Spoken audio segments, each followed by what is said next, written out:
civilmedia.mk. Слободно, независно, отворено. Ќе си дозволам да споделам тука еден впечаток кој што ми се засилува од година во година, особено кога се овие 16 дена активизам против насилство врз жени и девојки. А тоа е дека во залагањата против родово засновано насилство се случуваат два процеса кои што заслужуваат малку потемелна анализа. Едниот процес оди во правец на значи активностите и кампањите се некако осмислени или се одвиваат на начин да го представуваат главно физичкото насилство и главно во рамките на семејството како парадигма за родово засновано насилство, што дефинитивно го гледам како проблем. Другиот процес за кој што малку повеќе би сакала да дискутирам сега е тоа дека мерките се насочуваат многу повеќе кон надминување на последиците од родово заснованото насилство, справување со истите, отколку кон неговите причини. Значи, со други зборови, што сакам да кажам? Сакам да кажам дека столбовите на кои што се подпираат сите форми на родово засновано насилство, вклучувајќи го и семејното, некако како да бегаат од фокусот. Кога зборам за стожери, мислам пред се на родовите норми кои произлегуваат од патриархалната вредностна матрица од една страна и структурната нееднаквост, односно нееднаквоста во моќ помеѓу мажите и жените, било да е реална или символична. Зошто сметам дека е важно да се отвори повеќе простор за справување со овие прашања и на институционално ниво? Тоа е така, бидејќи сосема е јасно емпириски документирано истражувањето, тоа недвосмислено го зборуваат, дека постои многу висока корелација помеѓу индексот на родова нееднаквост во општеството, што де факто е показател на структурните нееднаквости, од една страна, и застапеноста на родовото наследство од друга страна и институционалниот одговор на родово заснованото наследство пред се неказнивост. Врската е толку силна што дури може и да пресметате, да предвидите врз основа на формула колкава ќе биде застапеноста на родово заснованото наследство во една заедница, врз основа на тоа колку е постигната родова еднаквост помеѓу мажите и жените. Што велат најновите податоци за Македонија во врска со индексот на родова еднаквост? Значи, тие велат дека во споредба со другите земји од Европска Унија, ние сме под просекот. И припаѓаме на она што е типичен балкански кластер. Да се обидам малку поживо да илустрирам, да дадам податоци во врска со родовата нееднаквост помеѓу мажите и жените. Со официјални податоци од извештаи на државни институции. Например, 5% од жените се појавуваат како сопственици на земјоделско земјиште. Само 5%, и тоа главно од како ќе станат вдовици. Процентот на жени кои што поседуваат било каков недвижен имот е под 30%. Стапката на вработување кај жените во споредба со мажите со години покажуваат податоците на Државен завод за статистика дека е значително пониска. Процентот на економска активност,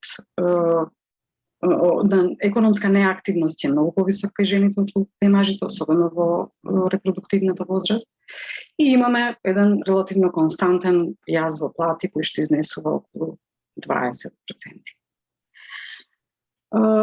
Уште повеќе мислам дека треба да се инсистира на работење на оно што е втор столб, втор темел на сите форми на родово заснованото наследство, а тоа се родовите норми и улоги и со нив поврзани сексистички ставови и уверувања, митови за сексуално наследство и за семејно наследство, за кои што исто така постои огромен корпус на емпириски докази, дека се предиктори на подготвеноста да се трпи наследство кај жените, односно да се врши наследство кај мажите.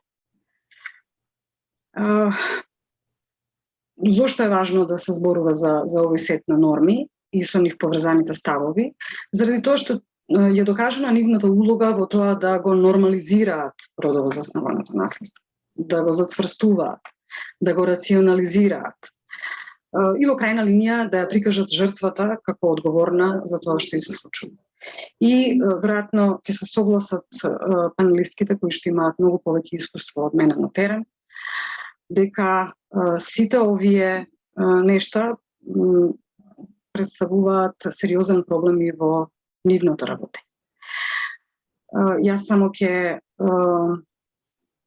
укажам на еден пример кој што беше скорешен. Значи, ова можевме многу јасно да го видиме во случаите како јавна соба, да речеме, кога паралелно со оправданата реакција на дел од јавноста за тоа на кој начин институциите го третираа овој случај, имавме и лавина од реакции, главно на социјалните мрежи, кои што ја префрлаа одговорноста на жртвите. Значи, за тој вид на мајндсет, на ставови зборува.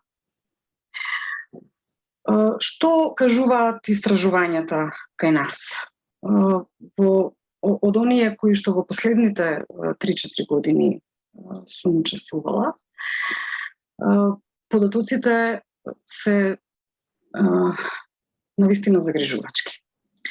Значи, во општа популација, околу 20% од испитаниците сосема се согласуваат или барем делумно се согласуваат, прифаќаат митови за сексуално наследство и семејно наследство. Има висок степен на прифаќање на сексистички ставови, без разлика дали е тоа оној беневолентен, наводно добронамерен сексизам или е хостилен, непријателски сексизам кон жените. А шампиони сме и во хомофобичност и трансфобичност, што исто така представува опасност по оно што е некаква генерална атмосфера за реализација на правата на жените, бидејќи документирано е дека хомофобичноста води и кон агресивно однесување не само кон сексуалните малцинства, туку и кон жените. Уште по-загрижувачки податок ни дава студијата, ХБСЦ студијата, која што е лонгитудинална, се спроведува во многу земји, и тоа врз адолесценти на возраст од 11 до 15 години. Последната ХБСЦ студија зборува за тоа дека тинејџерките кај нас во многу поголем степен, споредено со тинејџерките од европските земји, ги прифаќаат традиционалните родови норми и сексистичките ставови. Например, секоја трета ученичка од македонската етничка заедница и секоја втора од албанската етничка заедница се согласува со тоа дека жените треба да дадат предност на семејството, мажите на кариерата и слични такви ставови.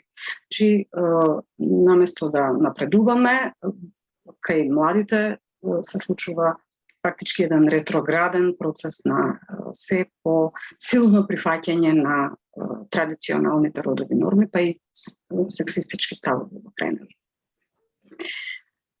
За мене, некако сето ова зборува дека енергијата треба што поскоро да се насочи од битка во сферата на правното регулирање, во сферата на менување на вредносната група. Особено ако на ова се надоврзат и други предизвици, како што е, например, засиленото антиродово движење, кое што просто ја демонизира родовата еднаквост, ковид кризата, која што се заканува да создаде уште поголем јаз во моќ помеѓу мажите и жените. Така што, ако не се превземат итни мерки, се ми се чини дека во скора иднина, посебно итни мерки насочени кон младите, во скора иднина нема да можеме да се подпреме на човечки ресурси кои што ќе ги спроведуваат зацртаните заложби за родова еднаквост. Сега оставам на дискусијата да видиме како тоа на најдобар начин може да се направи. Би повикала на заедничка акција, што е можно поенергична кон трансформација на културата, на вредностите, затоа што ми се чини дека се додека не направиме да биде срамота, навистина срамота некој да има сексистички ставови, многу малку може да се направи во сферата на родовата еднаквост и заштита од родово засновано наследство. Какви и да се законите, какви и да се механизмите институционални, нив ги одржуваат, ги спроведуваат луѓе. Ако тие луѓе не сватат колку е важна рамноправност, ако не се родово сензитирани, ако ја оставиме таа задача само и само на образованието, тешко дека може да постигнеме многу во иднина. Civilmedia.mk. Слободно, независно, отворено.